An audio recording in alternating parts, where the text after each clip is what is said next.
Welcome to YOUCANIC. Today here on YOUCANIC we have a 2014 Tiguan, but more importantly this is just a hatchback video on where you would find your paint code on these vehicles.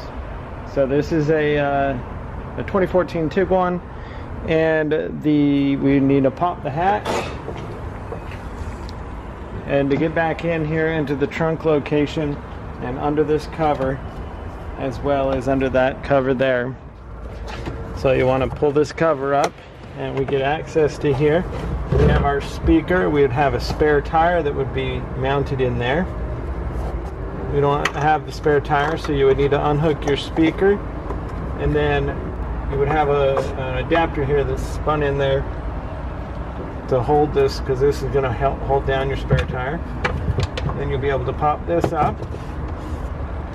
Move this out of the way. And right here, this white sticker there, that is your paint code. So if you need to get paint matched to your vehicle, this is what you're looking for. So you're looking on this list here, and we have our paint number is the LH5X. So that's what you're going to be looking for here. This code here is your engine and transmission code that is in this motor, or in this vehicle. But we're looking for this. This is paint number, and that is our paint code right there. Thanks for watching YOUCANIC, where you can be the mechanic.